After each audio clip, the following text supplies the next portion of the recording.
लुटेरी बीवी। नीता का परिवार उसकी शादी कराना चाहता है, पर नीता को अपने बॉयफ्रेंड से ही शादी करनी होती है, जिसके लिए परिवार तैयार नहीं होता। इन्हीं सब उलझनों के बीच नीता के पापा उसकी मर्जी के खिलाफ राघव और नीता की शादी करा देते हैं।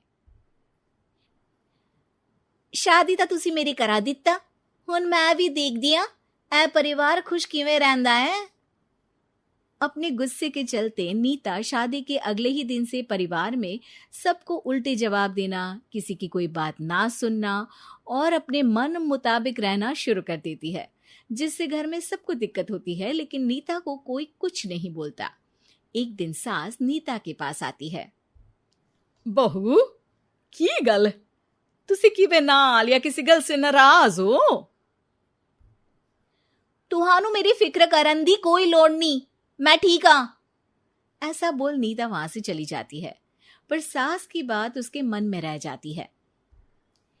शादी के अगले दिन से ही मैं सब दे नाल किन्ना औखा बिहेव किता, फिर भी आ मेरे तो इन्ने प्यार नाल गल किवें कर सकदी आ। मां नू नफरत करनी नहीं आउंदी, ऐस करके वो सोचती आ कि एक ना एक दिन तुम्हारा गुस्सा भी खत्म हो जाऊगा। यह कदे नहीं हो सकता।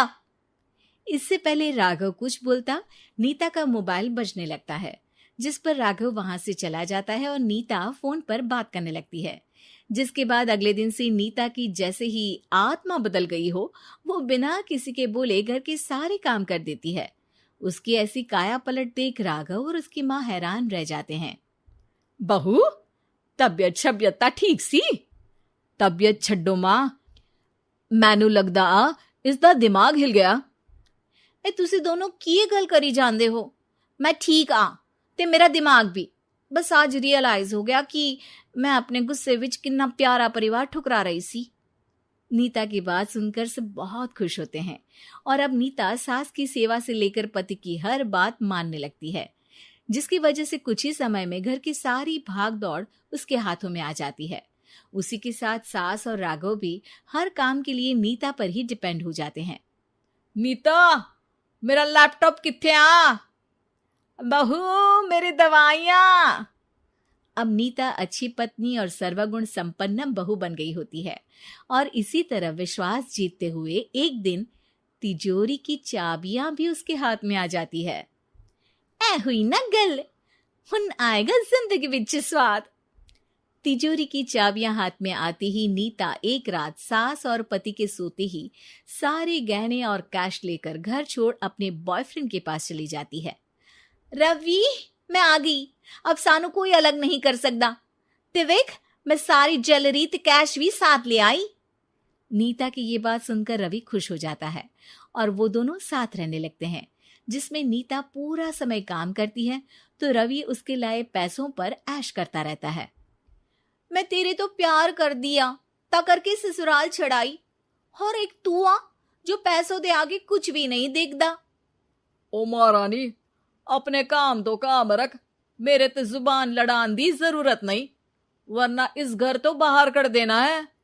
ऐ मेरा घरा, तेरा ससुराल नहीं, जीवे मन किया रहली, इथे रहन लाई, हाथ चला जुबान नहीं।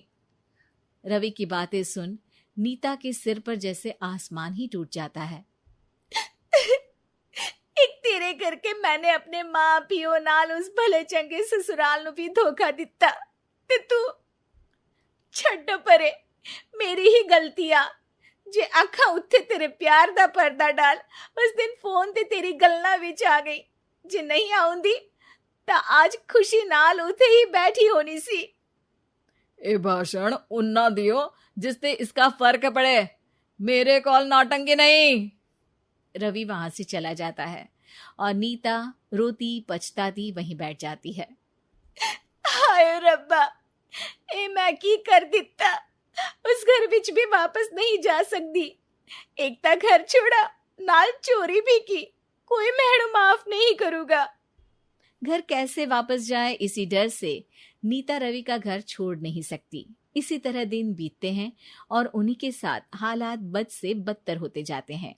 अब रवि पैसों और अपनी मनमानी के लिए नीता के साथ मारपीट भी शुरू कर देता है, जिससे परेशान होकर एक दिन नीता उसे छोड़ अपने ससुराल वापस आ जाती है।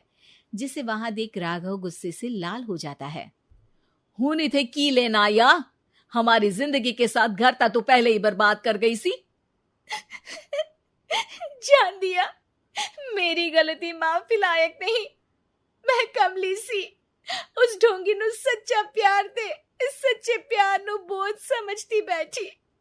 मैनू माफ कर दो। जे मेरी नूर रानी समझ गई आ कि उस तो गलती हुई आ, फिर किस बात का रुसना मनाना। केड़ी नूर रानी? रानी बोलन जोगा इसने केड़े झंडे गाड़ दिए? मां याद कर, तेरे घर बिच चोरी कर बहू ते पत्नी सब रिश्ते तोड़ भाग गई सी। और फिर की मानता रहिया, गलती हो गई सी। एक गलती ता रब भी माफ कर देता ते तू और मैं ता सिर्फ इंसान ही आ। माफ कर दे, मैं बोल रही आ ये दोबारा कदी कोई गलती नहीं करेगी। इसदा नहीं ता मेरा ही भरोसा कर ले। ठीक आ, जिवे तुहानू ठीक लगे, पर इसे बोल दे मेरे कोलो कोई उम्मीद ना रखे। तुसी जीवे कहोगे। अब सास हर रोज राघव को मनाने की कोई ना कोई नई तिकड़म बताकर नीता को उसके पास भेजती रहती है, जिससे कुछ समय बाद नीता का पछतावा और कोशिशें देखकर राघव भी उसे माफ कर देता है।